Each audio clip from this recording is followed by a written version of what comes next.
लेकिन ब्लॉक में सबका हार्दिक स्वागत है। सबकी मंगल भोग की कामना के साथ गीता सार के श्रीमद् भगवद गीता के यथारूप में भगवान कृष्ण और अर्जुन के बीच का जो रहस्य है और उनके द्वारा भगवान कृष्ण के द्वारा अर्जुन को किस प्रकार से भगवान राम यानी भगवान कृष्ण अर्जुन को किस प्रकार से युद्ध करने के लिए प्रेरित करते हैं और उनके ज्ञान की पराकाष्ठा या उच्चता के मानकों का निर्वहन करते हैं। इन्हीं के परिणाम स्वरूप आत्मा न तो मारता है और न मारा जाता है। इस स्वरूप का उन्होंने बड़े ही मनोरम ढंग से तो भगवान श्री कृष्ण ने जब अर्जुन ने अपने धनुष बाण त्याग करके एक किनारे रख दिए, अपने सगे संबंधियों को देखा, तो भगवान कृष्ण के आगे एक धर्म संकट के भावों का संचार हुआ। तो कौरव और पांडवों के बीच जो धर्म युद्ध था तो उसकी श्रेष्ठता को मानकों के अनुसार भगवान कृष्ण ने न्याय पक्ष को साथ दे करके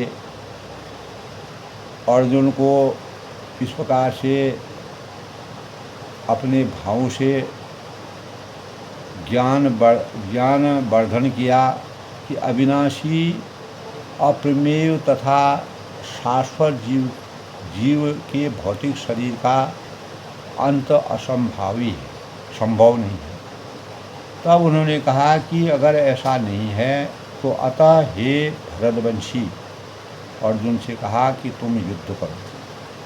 तभी भौतिक शरीर स्वभाव में अंश यानी भौतिक शरीर जो है वह स्वभाव से नाशवान है। यह तत्काल नष्ट हो सकता है और जो वर्ष बाद भी, यानी यह केवल समय की बात है, इसे अनंत काल तक बनाए रखने की कोई संभावना नहीं। किंतु आत्मा इतनी सूक्ष्म है कि इसे शत्रु देख भी नहीं सकता है। इससे तो दूर रहना, जैसे कि गीता सार में कहा गया है कि यह इतना सूक्ष्म है कि कोई इसके मापने की बात सोच भी नहीं सकता है। अतः दोनों ही दृष्टि से शोक का कोई कारण नहीं है, क्योंकि जीव जिस रूप में है न तो उसे मारा जा सकता है, न ही शरीर को कुछ समय तक स्थायी रूप से बचाया जा सकता है। पूर्ण आत्मा के जो सूक्ष्म कण अपने कर्म के अनुसार, अपने कर्मों के अनुसार या स्थायी रूप से बचाया जा सकता है। तो दोस्तों, पूर्ण आत्मा के सूक्ष्म कण, जो छोटे छोटे कण होते हैं, अपने कर्म के अनुकूल ही यह शरीर धारण करते हैं। अतः धार्मिक नियमों का पालन करना वांछनीय है। जिस प्रकार वेदांत सूत्र में जीव को प्रकाश बताया गया है, क्योंकि वह परम प्रकाश का अंश है। जिस प्रकार सूर्य का प्रकाश सारे ब्रह्मांड का पोषण करता है और उसी प्रकाश से आत्मा के प्रकाश में इस भौतिक देह का पोषण होता है, तो जैसे ही आत्मा भौतिक शरीर से बाहर निकल जाती है तो शरीर सड़ने और गलने लगता है। अतः आत्मा ही शरीर का सबसे बड़ा पोषक, सभी प्रकार के पोषक पदार्थ मिलते हैं और उसका रहस्य, उसमें जो आकर्षण है, सब भाव उसी में विद्यमान है। तो शरीर अपने आप में महत्वहीन है, क्योंकि इसीलिए अर्जुन को उपदेश दिया गया कि वह युद्ध करे और भौतिक शारीरिक कारणों से धर्म की बलि न होने दे, धर्म की हानि नहीं होती। धर्म की धुरी को मानक बना करके जिस बार भगवान रामचंद्र ने धर्म की धुरी के अनुसार अपने नियमों का सही प्रयोग करके मानव रूप में अवतीत होकर के धर्म की धारणा के मानक बन करके पुरुषोत्तम बने, उसी प्रकार अर्जुन को भगवान श्री कृष्ण कहते हैं कि धर्म की अगर बलि नहीं चढ़ानी है तो भौतिक और शारीरिक कारणों से धर्म की बलि को चढ़ाना यह मानव धर्म नहीं। येनं वेति हंतारं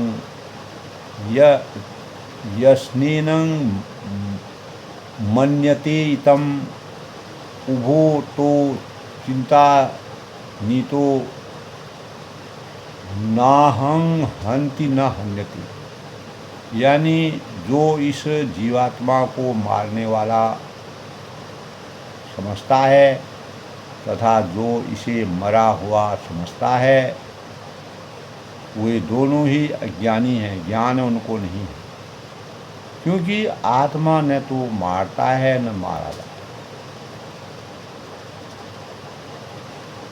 तो जब देहधारी शरीर जिन्होंने धारण की है, जीव को किसी घातक हथियार से आघात पहुंचाया जाता है तो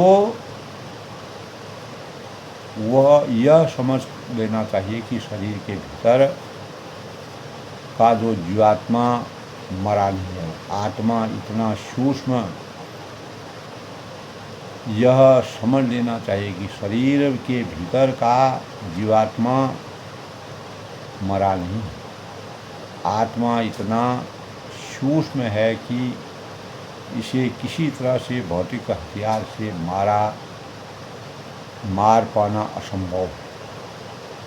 तो जैसा कि दोस्तों गीता के सार में व्यास जी ने स्पष्ट किया है, चैतन्य महाप्रभु ने, कि नहीं जीवात्मा अपने आध्यात्मिक स्वरूप के कारण यानी बद्ध है, किसी का बंधा हुआ है, जिसे मारा जाता हो या जिसे मारा हुआ समझा जाता है, यह केवल शरीर होता है, भौतिक शरीर जिसको हम पालते पोसते हैं। किंतु इसका तात्पर्य शरीर के वध को प्रतिस्थापित करना नहीं। वैदिक आदेशानुसार वैदिक आदेश है कि साहिष्यात् सर्वभूतानि, यानी किसी भी जीव की हिंसा न करो, अहिंसा परमो धर्म। न ही जीवात्मा अवध्य है, का अर्थ यह है कि पशु हिंसा को प्रोत्साहन दिया जाए। किसी भी यानी पशु हिंसा को कभी प्रोत्साहित नहीं किया जाना चाहिए। किसी भी जीव के शरीर की अनधिकार अनधिकृत हत्या करना क्या है, निंदनीय है और राज्य तथा भगवद विधान के अनुसार के द्वारा यह दंडनीय है। किंतु अर्जुन को तो धर्म के नियमानुसार, धर्म की मर्यादा, धर्म की स्थापना के लिए, धर्म को हमेशा सजीव रखने के लिए मारने के लिए नियुक्त किया जा रहा था। किसी पागलपन वश नहीं, अज्ञानता वश नहीं। न जायते प्रियते या कदाचित नायं भूत्या भविता या न भूयो अजो नित्यं शाश्वतो अहं पुराणो न हन्यते हन्यमाने शरीर। यानी कहने का तात्पर्य यह है कि आत्मा के लिए किसी भी काल में न तो जन्म है न मृत्यु और न तो कभी यानी जन्म है न जन्म लेना है, जन्मा है और न जन्म लेना है और न ही जन्म होगा लेगा। तो वह अजन्मा है, नित्य है, शाश्वत है, अटल है और पुरातन है। शरीर के सारे मारे जाने पर वह मारा नहीं जाता है। तो अर्जुन को इस प्रकार की शिक्षा जब भगवान श्री कृष्ण ने दी तो तात्पर्य यह निकल रहा है कि दोस्तों, गुणात्मक दृष्टि से परमात्मा का अणु अंश जो छोटा सा अंश होता है परम से अभिन्न है। जब शरीर की भांति विकारी नहीं है, कभी कभी आत्मा को स्थायी या कूटस्थ कहा जाता है। शरीर से 6 प्रकार के रूपांतरण शरीर के होते हैं। वह माता के गर्भ से जन्म लेता है और कुछ काल तक, कुछ समय तक रहता है, तो बढ़ता है, कुछ परिणाम उत्पन्न करता है और धीरे धीरे क्षीण होता है और अंत में समाप्त हो जाता है। तो शून्य से उत्पन्न हुआ और शून्य में ही विलीन हो गया। किंतु आत्मा में ऐसे परिवर्तन नहीं होते हैं। आत्मा अजन्मा है, किंतु चूँकि यह भौतिक शरीर धारण करता है, क्योंकि भौतिक शरीर में इसकी उपस्थिति के बिना मानव जीवन कोई कार्यकलाप नहीं कर सकता है। अतः शरीर जन्म लेता है। आत्मा न तो जन्म लेती है और न मरती है। जिसका जन्म होता है उसकी मृत्यु भी होती है। और चूँकि आत्मा जन्म नहीं लेता है, अतः उसका न तो भूत है, न वर्तमान है, न भविष्य। भूतो न भविष्य। तो यह नित्य, शाश्वत तथा सनातन के जो लंबे समय तक चले आ रहा है, यानी जब से सृष्टि की रचना हुई, अर्थात उसके जन्म लेने का कोई भी इतिहास नहीं। तो हम दोस्तों शरीर के प्रभाव में आकर आत्मा की जन्म मरण आदि का इतिहास खोजते खोजते थक जाते हैं। तो आत्मा शरीर की तरह कभी भी यानी वृद्ध नहीं होती है। अतः तथाकथित वृद्ध पुरुष भी अपने में बाल्यकाल या वृद्धावस्था जैसी अनुभूति पाता है। तो शरीर के परिवर्तन का आत्मा पर कोई भी प्रभाव नहीं पड़ता। तो आत्मा वृक्ष या किसी अन्य भौतिक वस्तु की तरह क्षीण नहीं होती। जैसे वृक्ष धीरे धीरे जब पूर्ण हो जाता है तो वह धीरे धीरे क्षीण हो जाता है, लेकिन आत्मा कभी भी क्षीण नहीं होती है। तो आत्मा की कोई यानी जो अपसृष्टि नहीं होती है, यानी उसका कोई जो रहा थका चीज़ है उसमें नहीं रहती है। शरीर की अवशिष्टि संतानें हैं और वे भी व्यष्टि आत्माएं हैं, और शरीर के कारण वे किसी न किसी भी संतानें प्रतीत होते हैं, और शरीर की वृद्धि आत्मा की उपस्थिति के कारण होती है। किंतु आत्मा के न तो कोई अवशिष्टि है और न ही उसमें कोई परिवर्तन होता है, बदलाव होता है। अतः आत्मा शरीर के 6 प्रकार के परिवर्तन से मुक्त होती है। तो न जायते प्रियते या विपश्चियायं कुतश्चिन बभूव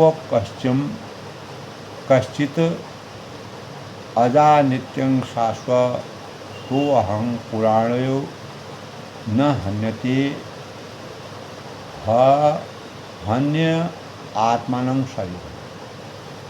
यानी इसका तात्पर्य है कि दोस्तों, भगवद गीता के अनुसार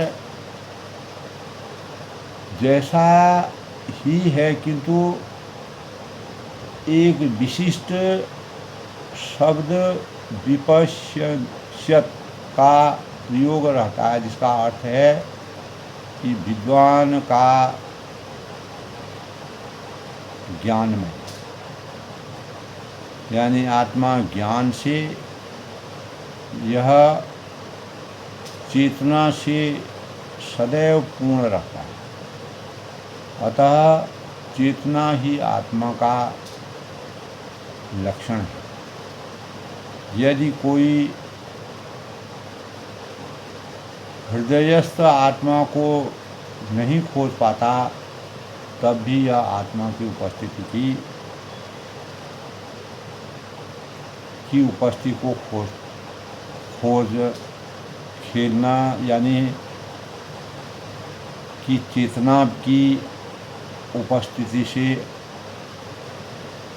उपस्थिति को जान सकता है। तो कभी कभी दोस्तों हम यानी बादलों या अन्य कारणों से आसमान में सूर्य को नहीं देख सकते, किंतु सूर्य का प्रकाश सदैव विद्यमान रहता है। अतः इसे विश्वास हो जाता है कि यह दिन का समय है।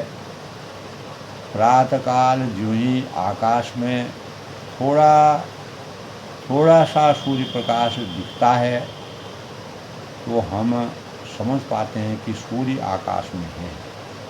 इसी प्रकार क्योंकि शरीरों में, यानी चाहे पशु के हों या पुरुषों के, कुछ न कुछ चेतना अवश्य रहती है। तो अतः हम आत्मा हैं, क्योंकि परम चेतना तो सर्वज्ञ है और भूत वर्तमान और भविष्य के ज्ञान से पूर्ण जो व्यष्टि जीव है, व्यष्टि जीव की चेतना चिरस्मरणीय शक्ति है, यानी लंबे समय तक याद रखने वाली शक्ति है। अतः जब वह अपने वास्तविक स्वरूप को भूल जाते हैं तो हमें कृष्ण के उपदेशों से शिक्षा तथा प्रकाश और बोध प्राप्त होता है। किंतु कृष्ण विस्मरण शक्ति जीव नहीं, भूलने वाले नहीं। यदि वे ऐसे होते तो उनके द्वारा दिए गए भगवद गीता के उपदेश व्यर्थ हो जाते, उनका कोई रहस्य नहीं होता, उनका कोई अस्तित्व नहीं होता। तो आत्मा के दो प्रकार हैं, एक तो अणु आत्मा और दूसरा विभु आत्मा। तो कठोर उपनिषद में इसकी पुष्टि अनेकों प्रकार से की गई। तो अणु आत्मा और विभु आत्मा की पुष्टि अनेकों तरह से की गई है। अणोर णियात्म हतो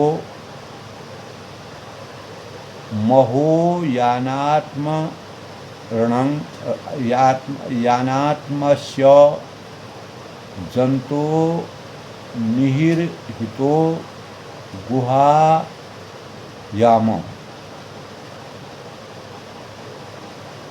तम कतुः पश्यन्तु बीत शोको धातु प्रसाद अंत महिमा न आत्मा, यानी परमात्मा तथा अणु आत्मा दोनों शरीर रूपी उसी वृक्ष के जीव के हृदय में विद्यमान हैं और उनमें से जो समस्त इच्छाओं और शोकों से मुक्त हो चुका हो, जो भगवत कृपा से आत्मा की महिमा को समझ सकता है। कृष्ण परमात्मा के भी उद्गम है और जैसा कि अनेकों गीता के सार में अर्जुन अणु आत्मा के समान है और जो अपने वास्तविक स्वरूप को भूल गए, अतः उसे कृष्ण द्वारा या उनके प्रमाणिक प्रतिनिधि गुरु द्वारा प्रबुद्ध किए जाने की आवश्यकता है। वेदांत विनाशिनं नित्यं च एनं जम व्ययं कथं सपुरुषो पार्थं कं पातयति हन्तिकम्, यानी हे पार्थ, तब भगवान श्री कृष्ण अर्जुन से कहते हैं कि पार्थ, जो व्यक्ति यह जानता है, समझता है, बूझता है कि आत्मा अविनाशी, अजन्मा और शाश्वत तथा अव्ययी है, वह भला किसी को कैसे मार सकता है या मरवा सकता है। तो इस प्रकार के भावों से भगवान कृष्ण ने अर्जुन के चेतना को जगाने का जो प्रयास किया, धर्म की रक्षा करने के लिए, धर्म की सुरक्षा करने के लिए, धर्म की मान मर्यादा को हमेशा के लिए चिरजीवी बनाने के लिए भगवान कृष्ण ने अर्जुन को यथावत मनुष्य के अपने कर्तव्यों के निर्वहन के लिए, धर्म की रक्षा के लिए मानव धर्म और मानवता के स्वरूप को हमेशा सुरक्षित रखने के लिए आत्मा भौतिक शरीर की उच्चता को उतना महत्व नहीं दिया, बल्कि आत्मा के स्वरूप को ज़्यादा महत्व दिया। इसी के परिणाम स्वरूप दोस्तों आज के प्रेरणादायक विषय में हमारे अंतःकरण में गीता के सार का जो स्वरूप भगवान कृष्ण ने अर्जुन को समझाया, उससे हमें कितना ज्ञान की प्राप्ति होती है। हम भौतिक सुखों को, भौतिक शरीर को बनावटीपन देने के लिए कितने आसक्तवान रहते हैं, लेकिन आत्मा के वास्तविक रहस्य को जब हम जान जाएंगे, समझ जाएंगे, अपने अंतःकरण में उसकी लीलाओं को समझेंगे, तब हमें वास्तविक ज्ञान का संचार होगा। यही ज्ञान हमको गीता के सार से चैतन्य महाप्रभु द्वारा विरचित गीता के सार में, यानी श्रीमद् भगवद गीता के यथा स्वरूप के का चिंतन मनन करने से प्राप्त होता है। तो दोस्तों आज के प्रसंग में सबके अभिनंदन और स्वागत के साथ मैं सबके मंगल उसकी कामना करता हूँ। इसी प्रकार कृष्ण और अर्जुन के बीच के संवाद को, गीता के सार को समझने का प्रयास प्रत्येक मानव को करना चाहिए। इससे हमारे अंतःकरण में भौतिक सुखों से हट कर के हमें आत्मा और परमात्मा के स्वरूप का ज्ञान होता है और हम सही मानवीय धर्म की पराकाष्ठा या उच्चता को समझने में कामयाबी हासिल करते हैं। सब लोग सुखी रहे, खुश रहे। आगे का प्रसंग कल, तब तक के लिए सबका अभिनंदन।